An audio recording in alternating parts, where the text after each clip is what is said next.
All right. Good evening, ladies and gentlemen. Nice to see everybody. We'll start off by the topic of discussion this evening. We're going to be speaking about Shalom Bayit in quarantine.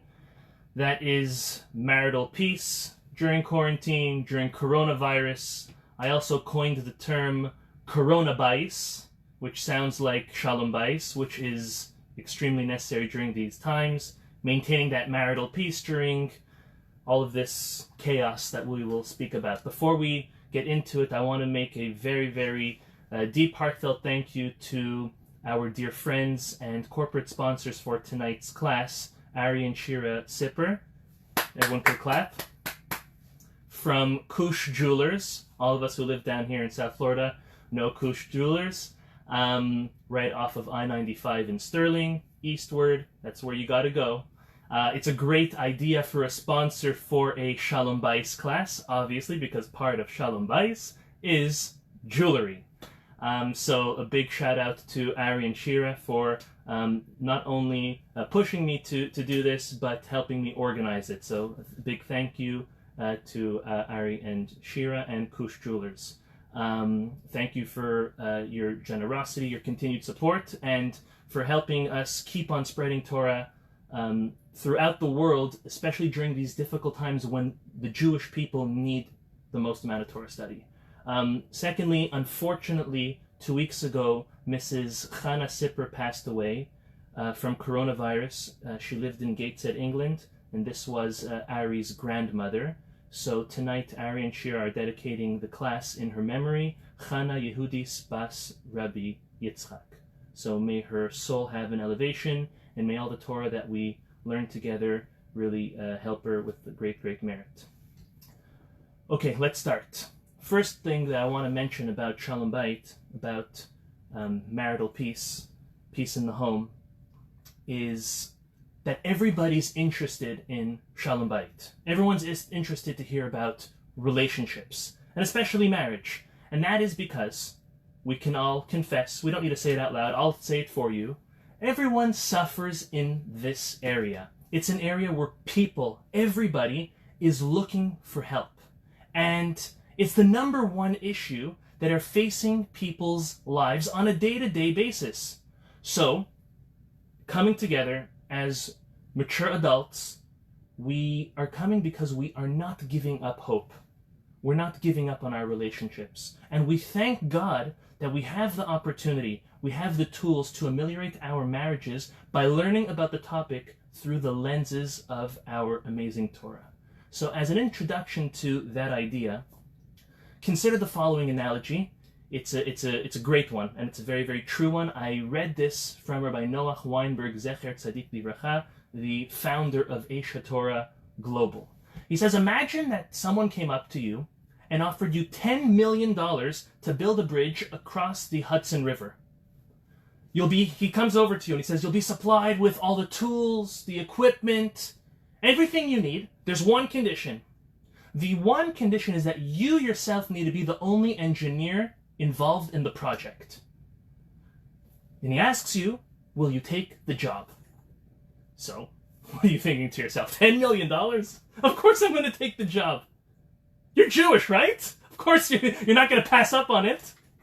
You'll find a loophole. You'll find a way to put this bridge up. No matter what, by hook or by crook, you're putting this bridge up because you're making that $10 million. And nothing will stop you. So you get it done. But you think to yourself, how am I going to actually get this done? I'm not an engineer. I know nothing about engineering. So you reason to yourself, you know what I'm going to do? I'm going to go and visit other bridges. Great bridges that cross very large rivers. I'm going to look at them. I'm going to walk across them. I'm going to take pictures. I'm going to study the bridge. And then you start experimenting by taking sticks and beams and just sticking them into dirt and trying to make a model bridge. And you think to yourself, well, okay, I'm going to learn by trial and error. Really? Is that going to work? A bridge across the Hudson River? One of the biggest, widest rivers in the United States of America? It took mankind thousands of years to figure out how to cross a bridge, how to cross a river by building a bridge. So even if a person spends the next 50 years of their life, trial and error, there's no way they're going to get it done. An intelligent person would do the following. They're going to go back to the individual and say, okay, how long do I have to make this bridge? Give me a year to go and study engineering in college and university. Let me take a year and go to MIT. I'll study hard. I'll get private tutors. I'll read every textbook on engineering that I could get my hands on. And then I'll go and I'll build the bridge. It's obvious that undertaking a project like building a bridge without getting the necessary information and proper training is definitely impossible. So now, stepping away from that anecdote for a moment, why do we treat other areas in our life any differently?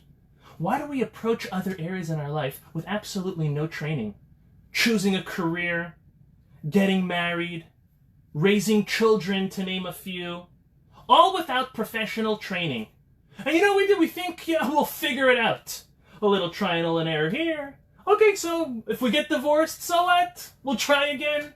Is that the intelligent way to live life? And to this, Rabbi Noach Weinberg explains that life and marriage is infinitely more complex than building a building or building a bridge. Building a meaningful life and a meaningful marriage requires commitment to wanting to learn the necessary information and tools, the proper techniques for success. No one would ever try to wing it in an operating room. So why do we look at our personal lives and say, let's leave that life and marriage to guesswork? So our Torah is full of information, skills, and systems for every topic, especially that of marriage, of having marital peace in the home.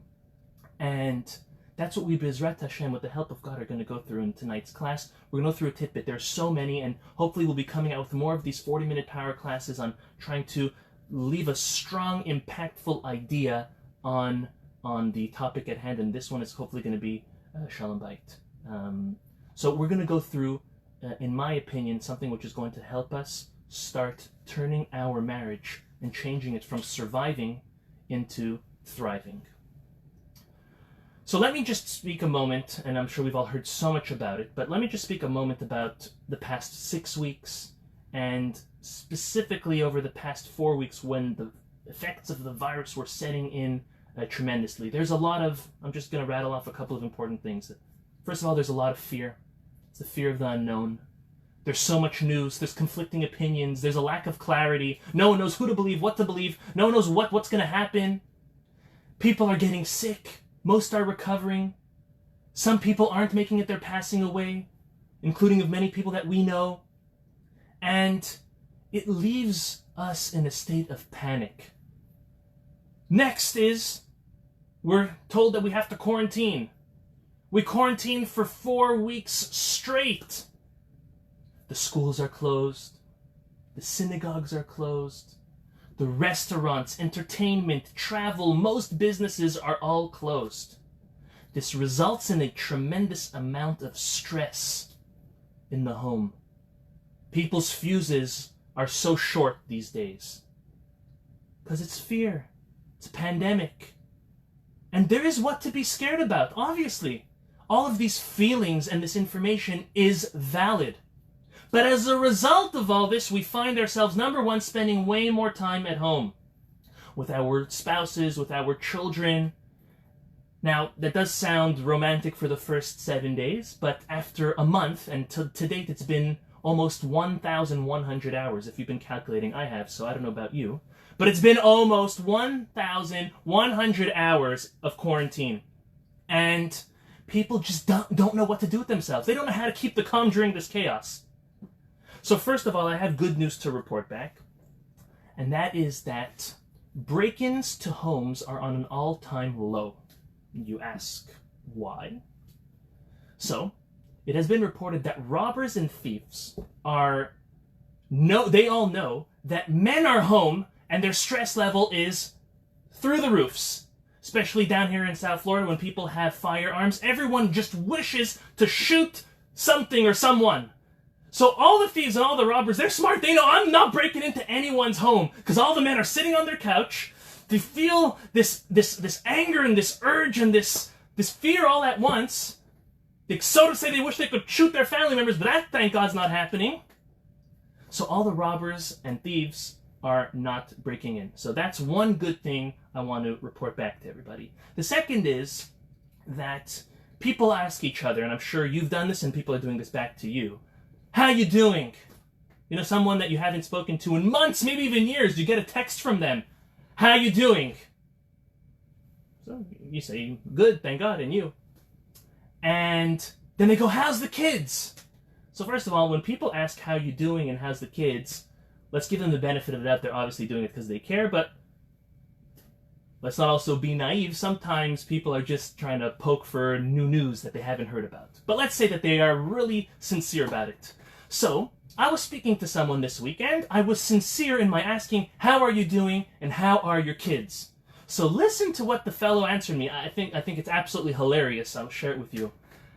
He says, my kids, I'm doing 3 things all day long.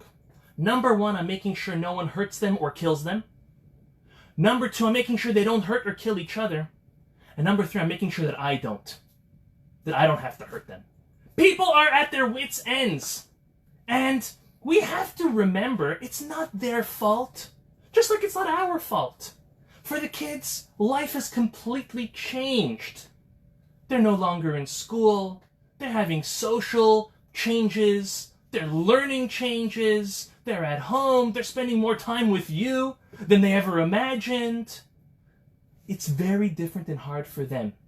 No family, no neighbors. It is different. So over the past 4 weeks, personally, and many people that I know did keep a very strict quarantine. And all of a sudden, I don't know about you, but at least on my block, the last day of Passover, the kids made a riot. And they decided quarantine is finished, not completely. We're changing from quarantine to quarantine. And they said, what we're going to do is we're getting together, just the kids, and it's going to be a couple families together, and we're going to quarantine. So I said the term quarantine instead of quarantine is a very valid term when it comes to marital peace, because as soon as you and your spouse realize that you're on the same team and you're working together, then it's very easy to keep calm. It's very easy to enjoy the moments. It is very hard. Unfortunately now, a lot of couples, there's a lot of screaming, there's a lot of nasty words, or there's the worst, and I coined it as the most vicious marital tactic, and that's the famous silent treatment. Unfortunately, and it's the most horrible, one spouse not speaking to the other and just avoiding. Why go through that? Does it have to be this way? Isn't there a way that we can team up, you and your spouse? So the first thing we have to understand is that everybody takes chaos, bad and scary news in a different way. Some people freak out and they can't sleep, can't stop thinking about it, and others don't care too much. They used to sleep 6-7 hours a night, now they're sleeping 8, 9, 10 hours a night. Others, instead of sleeping 6 hours a night, are sleeping 2-3 hours a night. Some people are hooked to their phones, hooked to the news, others couldn't care less.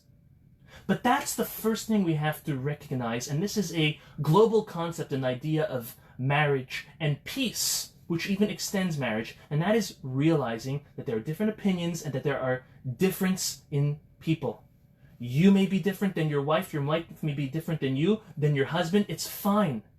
But when you realize that there is a difference, that is the first step to coping with it. But then there's more than that. See, according to the Torah, based on the way God created human beings, He always creates a balance between the husband and the wife. Think about it in your life. Normally, when there is an issue, there's news, there's chaos, one of the two definitely take it a lot harder, and the other one is more relaxed about it. And it's not consistent. That doesn't mean that every chaos, every emergency, one of the two is always laid back and the other one is very into it. No, on the contrary. It's a normal balance, irrelevant of the gender, and sometimes it's the husband and sometimes it's the wife. The truth is that most areas in our life, there is a balance between the couple. One of the two is more of a germaphobe, and the other one of the two is more punctual, and this is the whole point of marriage. The point of marriage is coming together and complementing your spouse. Taking two parts of that circle and forming it as one. I want to share with you a brief synopsis of creation of mankind, and we'll prove it from the verse in the Torah that this is exactly how God intended our relationship of marriage to be. Does everyone see on your screen Genesis chapter 1, verse 27? Someone give me a thumbs up. You see it. Perfect. Okay. So listen to this verse. It says, Vayivra Elohim et ha'adam betzalmo betzelem Elohim bara oto zachar unkeva bara otam. So God created man in his image, the image of God. He created him, very repetitive. Male and female, he created him. His initial intention was to obviously create them as together. Then he saw that, and that's the next verse. Look at the next verse. Chapter 2, verse 15. Vayikach Adonai Elohim et ha'adam vayinicheu began Eden le'ovda ul'shomra. Then what God does, he takes this man, he takes Adam, and he places him in the Garden of Eden to work and to guard it. To work and to guard it was up to Adam to maintain the Garden of Eden. It was also up to Adam to go and name each and every one of the species, all wildlife. And while he was doing that, look at a couple of verses later. This is verse 18 in chapter 2 in Genesis. Vayomer Adonai Elohim, God says, Lo tov hiyot ha'adam levado. You know what? It's not good that man should be alone. E'eseh lo ezer kenegdo. I'm going to make for him a helpmate opposite him. Now these words, ezer kenegdo, are a powerful concept when it comes to the idea of marital peace. First of all, if you look at the words ezer kenegdo, they are completely contradictory. Ezer means helping, and kenegdo means against him. Well, it's like taking 3 steps forward and 5 steps back. Or even 3 steps forward and 3 steps back. You're just not going to get anywhere. So what's this idea of ezer kenegdo? So our sages tell us. You know what an ezer kenegdo is? A helpmate which is opposite him. That Chava, that wife that God created for Adam, that is someone who comes into your life. And this is equally relevant for a husband to a wife and a wife to a husband. The soulmate that you choose, the soulmate that God divinely orchestrates for you to meet, is there to support you, but also to challenge you. To support you with your dreams, with your ambitions, but to also challenge you to make sure you're doing them for the right motives, that you're doing them the right way, the best way, with the best intentions in mind. And this is what God's intention was by creating Chava for Adam.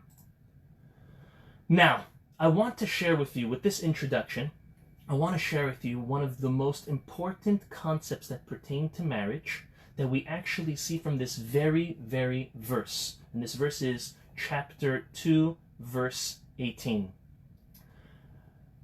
There is no extra word or letter in our Torah. There's nothing that is irrelevant in our Torah. Every letter, every word is divinely calculated. Needless to say, terms such as adjectives and nouns and subjects are all equally divine and calculated by God. So I want to give you an example before I get to our point. I think you'll enjoy this. The example takes us all the way back to the year 1536. Not of the Common Era, rather of the Hebrew calendar.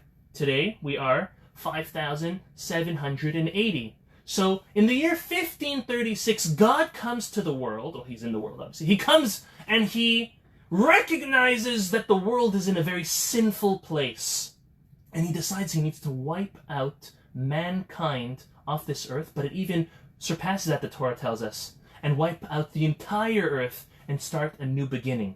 So God reveals himself to Noah. Noah at that time was 480 years old. And he commands him to build an ark. The famous ark that we all know. 120 years later, in the year 1656, Noah at that moment was 600 years old. God comes and tells him to take pairs of all the animals, along with his family, and go into the ark. Take a look at your screen for the terminology the Torah uses with regards to the animals. This is in Genesis chapter 7, verse 8. Mina be'ema tehora, umina be'ema asher enena tehora. So, of the clean beasts and of the beasts that are not clean, umina of v'chol asher romes al ha'adama, and of the fowl and all the creeps that, upon the earth. Look at the way the Torah says the Talmud in Masechet Psachim on page 3a. It says as follows, that the Torah takes its word so seriously that it decided to add an extra 8 letters to our Torah. Can you imagine how much ink that would take? Yeah, on one Torah that's only 8 letters. But what about on 100 Torahs, 1,000 Torahs, all the Torahs that's ever been written? They are also divinely learnt and inspired and given to us by God. Nevertheless, the Talmud says the Torah went out of its way to add an extra 8 letters to speak in a clean fashion, to teach us that speaking in a disgusting, in a derogatory, and an offensive matter is not proper. You see, the Torah, look at your screen, the Torah could have said, Mina be'ema tera umina be'ema hateme'ah, or Mina be'ema teme'ah. Look how many letters we have here. We have Aleph, Shin, Resh, Aleph, Yud, Nun, Hey, Tet, Hey, Resh, Hey, gives us a total of 13 letters. So we have 13 letters over here that could have been easily replaced by 5 letters. Teme'ah. The Talmud says the Torah takes it so seriously to speak in a nice way that it changed the vernacular. If it's saying instead of something that's unclean or impure, rather saying something that is clean or something that is not clean, opposed to pure and impure. So this is just one example of how important every word and letter in our Torah is. Now I'm going to take you to our topic, to our concept. Look at your screen. Genesis chapter 2, verse 18. This is the verse we read, but now we're going to focus on another 2 words. It says, Vayomer Adonai Elohim, Lo tov hiyot ha'adam levado ayaseh lo nezer kenegdo. Look at what I've highlighted over here. I have here, Lo tov. It is not good. I listened earlier this week from Rabbi Lord Jonathan Sachs. A fascinating insight. I'm going to share part of it and I'm going to expound upon it. He says in our entire Torah, we find the adjective of lo tov, no good, only twice. One of them you see at your screen. That's in Genesis chapter 2, verse 18. Lo tov hiyot ha'adam levado. That it's not good that a person should be alone. And the second is in Exodus chapter 18, verse 17. Look at your screen. Vayomer choten Moshe elav. Moses' father-in-law, Yitro, tells his son-in-law, Lo tov hadavar asher ata oseh. The thing that you are doing is not good. Again, lo tov. What was Moses doing? Well, you know what Moses was doing?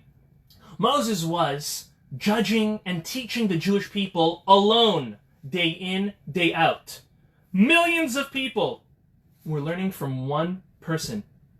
He comes to him, Yitro, and he tells him, my son-in-law Moses, you may be too close, too into your moment. You may not see it in a grand vision, but you are alone. What you are doing is no good. The same too as when God looks at Adam and he says, Adam, you know what? This is not good. You are alone. We're going to put you together with someone else.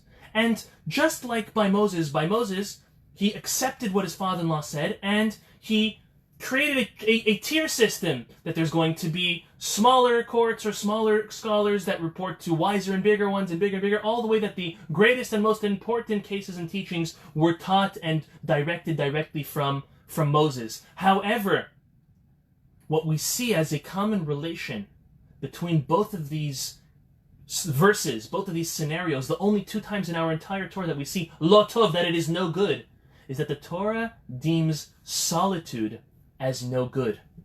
Whether it be being living single opposed to being married, or whether it be Moses judging the entire Jewish people alone. When we remember that when we are together, we are stronger together as a couple, as an unbreakable unit. We are fighting the same team. When we realize that, we are now able to lift ourselves up from the levado and become a unit, become a partnership, become a team.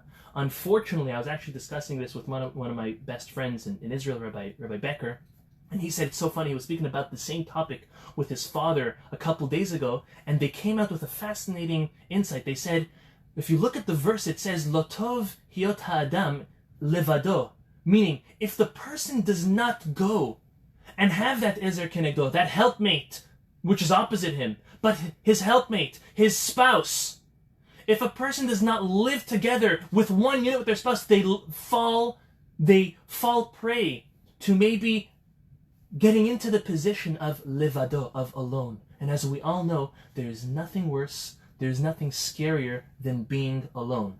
So God is telling us it's no good to be alone. So what do we do about that? Don't be alone, don't be alone, don't be alone. Thank you, Rabbi. How do we become one unit? How do we become the same team? How come, am I wearing a black jersey and she's wearing a white jersey? Let's all play on the same team. We're all aiming for the same goal.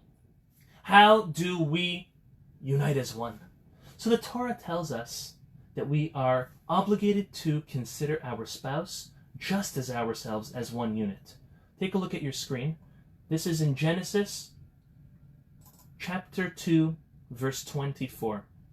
Al ken ya'azov ish et aviv ve'et imo, and therefore a man shall leave his father and his mother, ve'davak be'ishto, and should cleave to his wife, ve'hayu lebasar echad, and they shall become one flesh. The Torah is telling us we have an obligation to become one with our spouse. Again, how do we do that? So I'm about to share something with you which I think is an absolute breakthrough. We all understand the idea that there are different facets to learning Torah. There's the famous Pardes, there's Pshat, Remez, Drash, Sod, but there's also within the Sod, within the deep mystical teachings, there's also the idea of Gematria. Gematria is alpha-numerical values. And in Torah, we see these patterns repeating themselves over and over, that it's impossible. Even an atheist can never come and say that all this is by mistake. Even if they don't believe in God, the alpha-numerical patterns that we see in our Torah are undeniable. So, and again, Gematria is very simple. You go from 1 to Chaf, that's 1 to 20, and then you continue by increments of 10, and then you're going to get to Kuf, which is 100, and then you're going to go 200, 300, 400, with the last letter of the alphabet being Taf at 400. So that's the system of Gematria, of alphanumerical values and calculations. So, just like you, many of us over this pandemic, especially Pesach, which by the way, I think was a hidden gift. Yes, it was hard. Many of us spent time alone.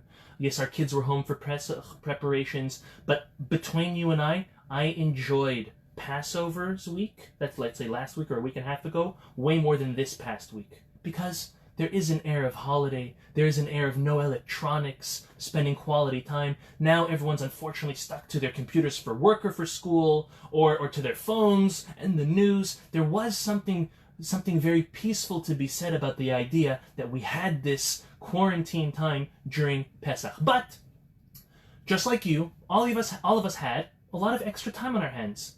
So I started thinking about the concept of one, the concept of echad. And if I look at the number 1, and look at your screens, I'm going to share this with you.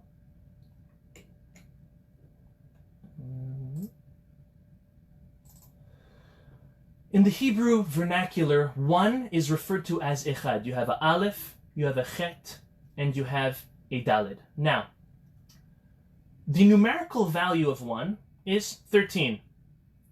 Your aleph gives you 1, as you see on your screen. Your chet gives you 8, and your daled gives you 4. And if you add that up, that gives you a total of 13. Okay, so I'm thinking to myself, if God tells us that v'hayu lebasar echad, we need to become one with our spouse, maybe there is some type of alpha-numerical mysticism, or maybe even system, that helps me getting to that through the idea of 13 being the gematria of 1. So I came up with 2 amazing words, which also equal 13, and I think that these 2 words are the key, the secret that we hold to unlocking the idea of true marital peace. The first word I came up with is ahava, love. Everyone see on your screen? Ahava, the gematria of ahava is, aleph is 1, hey is 5, bet is 2, hey is another 5. As you see on your screen, that gives me 13. Beautiful. By coincidence? I don't think so. As we said, we can't take these things by coincidence. They're actually very important. So, on the concept of love, I'm going to spend a moment on that, and I'm going to move on to the next one, and then I'm going to wrap it up. So, we're going to keep this, as we said, 40 minutes, Bizrat Hashem. The first method of becoming one with your spouse is to love them. If you don't love your spouse, you have a tremendous issue. Go back to those years or months that you were dating with your spouse. You loved them. You found things in them that attracted you, that made you decide, I want to spend the rest of my life with this person. I want to have children with this person. I want to raise a family with this person. I want to live the rest of my life with this person.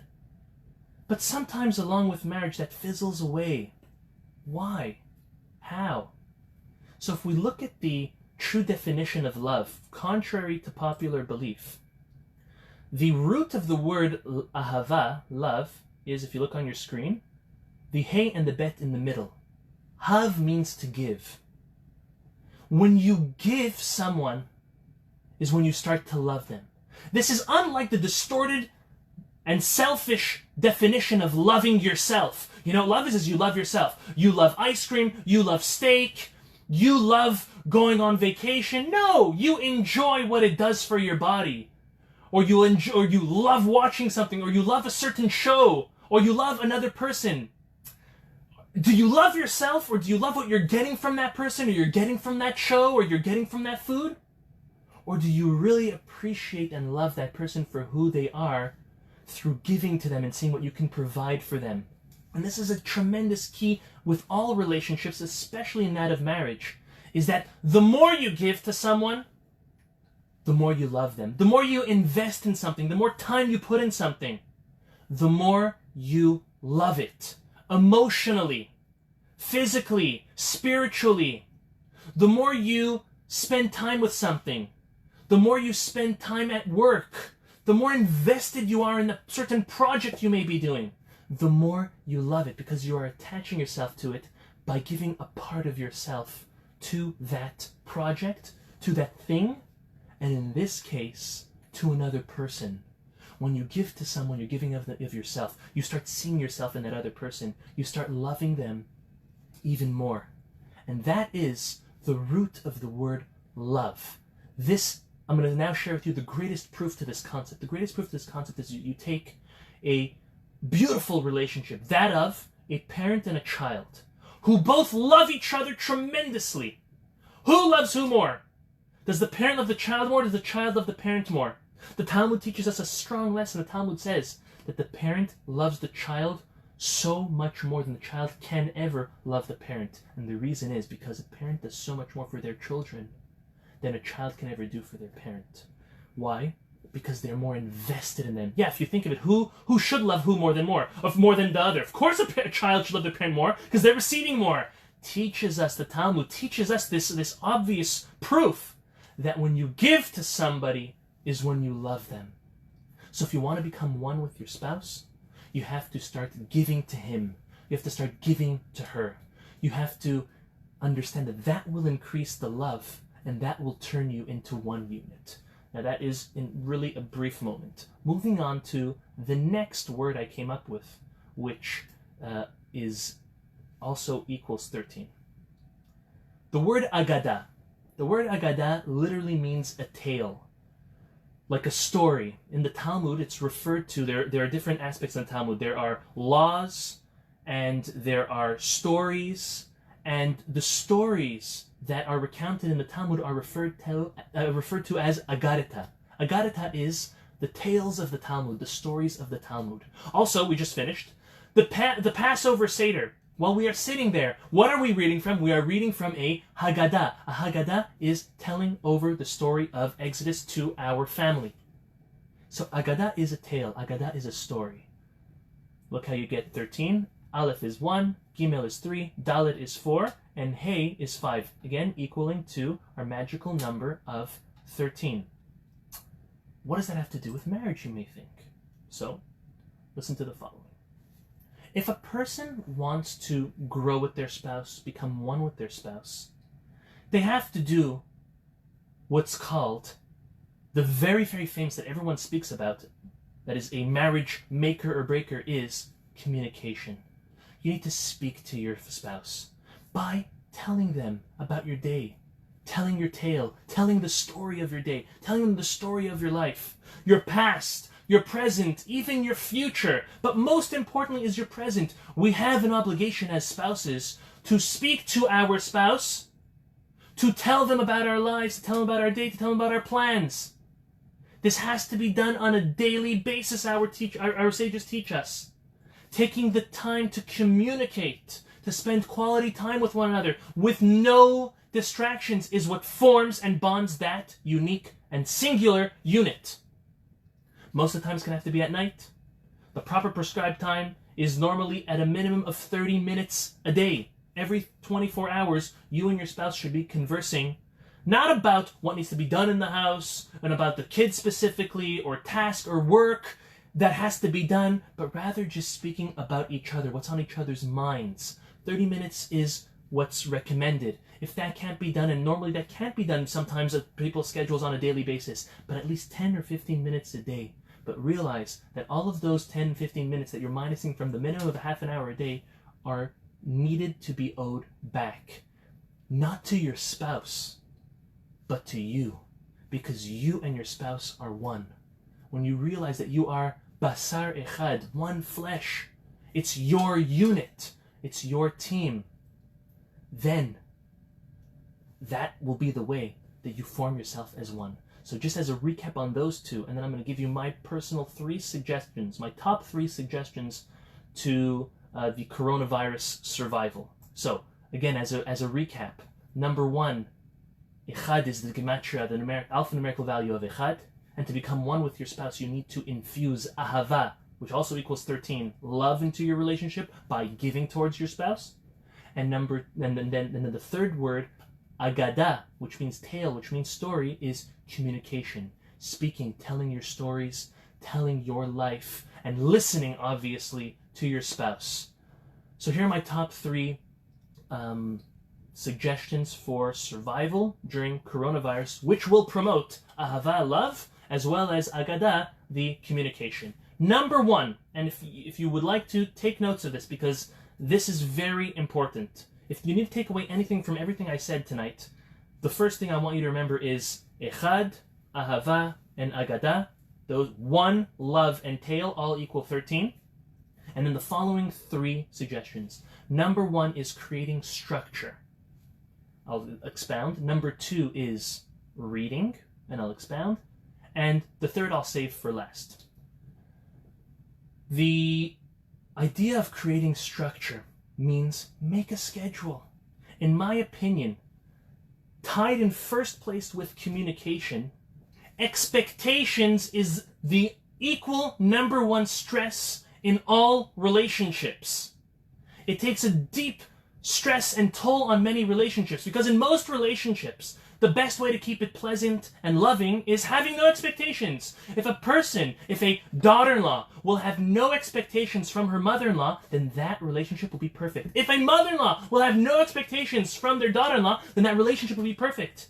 If you have no expectations from your neighbor and your neighbor has none from you, you guys will always be friends, because then you're never feeling like you're being let down for that person not coming through with something. However, rightfully so, there are certain relationships where you need to have expectations. It's only normal to have expectations, right? Children at a young age expect their diapers to be changed by their parents, expect to be educated, expect to be fed by their parents. And the same is, and most importantly with a husband-wife relationship, is that expectations are normal and they are there. So, in any relationship that you can't get around expectations, then the greatest way to overcome them and to survive and to succeed with them is set those expectations straight, meaning clarify them, know what they are, ask your spouse what they feel they need, listen, acknowledge, and then either agree or compromise, and vice versa. That's the only way we're going to get through this, spending so much time at home. Making a schedule is going to help you tremendously with that. Here are a couple of the examples that need to be on that schedule. What time you're waking up, what time you're going to sleep, making sure to get dressed, meal times, school time for the kids, alone time, work time. Meaning it can't just be the husband or just the wife all day with the kids. There needs to be a certain balance. Of course, one of the two are going to be spending more time and more invested with the children, especially during this time. However, when there is a clear schedule that's agreed upon and both sides are going to have to compromise, that clarifies the expectations. Of course, it's not ironclad. Of course, it's not set in stone. However, it does take off a lot of the strains and the weight of this, of all of the hardships that everyone is and stress that people are going through at this moment. So my number one recommendation is creating structure by clarifying and identifying the expectations and making a schedule. The second is reading. This is a time where a person has one of two options: to become a couch potato, so to say, and just watch news and Netflix and movies and on and on and on and on, then there's no end to it, or cut back on some of that, if not all of it, but at most of it, and spend this time to educate yourself. Spend this time reading. When's the last time? I mean, some of us are readers, some of us aren't. To many people, the last time they either read or finished a book could have been high school, or maybe college at most. Take this time to educate yourself. When was the last time you had an opportunity where, fortunately or unfortunately, you didn't have work? And now you have the opportunity to raise your level of intellect, to learn more. So, obviously, I would suggest to learn Torah. Whether it's in English, in Hebrew, French, Spanish, whatever language you read and you understand, whether it's the Chumash, whether it's Halakha, whether it's the Talmud, whatever it is, pick it up and start reading. That's number one. The next is I highly suggest any type of motivational or self-help books. There's a lot of really good ones out there, written by Jews and even written by non-Jews. And they are tremendous sources of inspiration and help to everybody. I'll tell you one of my new personal favorites. I'm finishing it up right now. It's something I started a while ago, months ago, and I never had time to finish up, and now I find myself having time to finish it up. And that is Unlocking Greatness. It's called Unlocking Greatness by Charlie Harary. I personally implore you to read this book. It is such a well-written book. It's not written from a rabbinical standpoint. He does definitely speak about spirituality, but he mainly speaks about psychology and scientific research that was made to improve an individual. It is I'm giving my personal and high recommendation on the book Unlocking Greatness by Charlie Harary. Those of you who know him know how inspirational and sought after he is. So that is my number one recommendation for self-help and motivational books for now. If you want more of them, you can reach me and I can give you more. Then the third aspect of reading is this may be also a good time to read stories, whether they're novels or short stories or mid-length stories, specifically Jewish ones, specifically ones about our ancestors, about our Gedolei Israel, our Torah giants and leaders throughout the generations, even Holocaust stories, which are very hard but very, very inspirational, many of them. And again, if you'd like a list of some of those books, I'd be more than happy to share some with you. They're really, really very good and inspirational books to be read. So there's Torah study, there's motivational books, and then there are stories and novels. The last aspect I want to speak about, my third recommendation. So number one is structure and schedule, expectations. The next is reading, and the last is being healthy. This has nothing to do with the virus. This has nothing to do with masks, no masks, gloves, no gloves, going out, not going out. That is everyone's personal prerogative. You all have a choice to do what you want with that. However, what I will tell you is eat healthy and work out every single day, with the exception of Shabbat, where we have an allowance to not eat healthy, and when we are not supposed to, we're not even allowed to work out on Shabbat. Walking is not considered working out. We're talking about extraneous working out. However, it is so important. I'm telling you, I'm saying this not to brag. I'm saying this as a testimony of inspiration. From day one of quarantine, every single day without fail. Besides for Shabbat and Yom Tov, I personally have worked out, and everybody can work out the way you want. And most of those days, I worked out with my children. Some of us have children at home that you can involve them in. Some of you may involve your spouse. Some spouses love working out together. Some spouses can't work out together. That's fine. Do whatever brings peace and harmony in the house. However, I'm telling you, it is an opportunity for us to get into a good routine.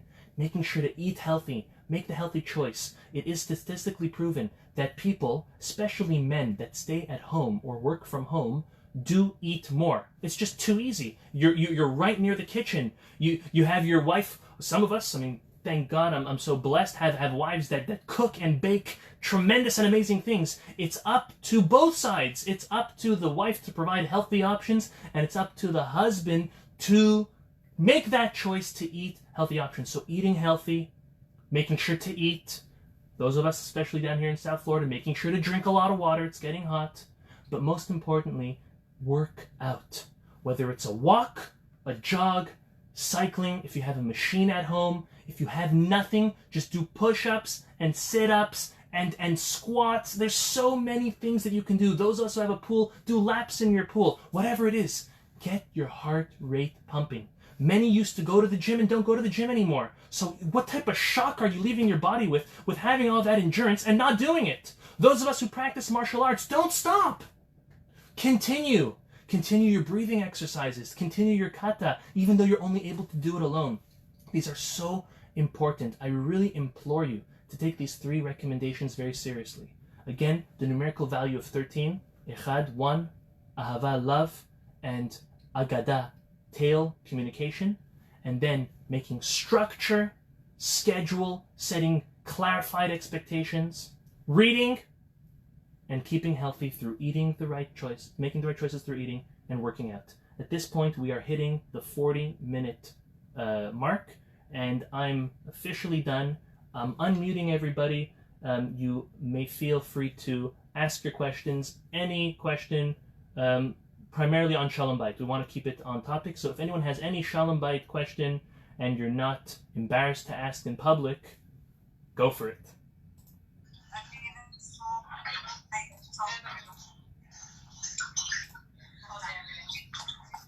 Okay, any questions? Anybody? Wow, I guess I was so clear that everyone knows exactly. Everyone's going to be great spouses now. Everyone's going home and they're gonna be very good spouses, right? Okay, we're all going to love our spouses and we're going to communicate to our spouses. Yeah, that's it. We're done.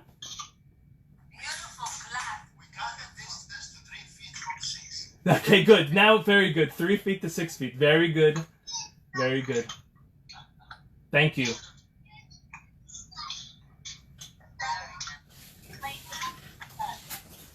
I can't hear you.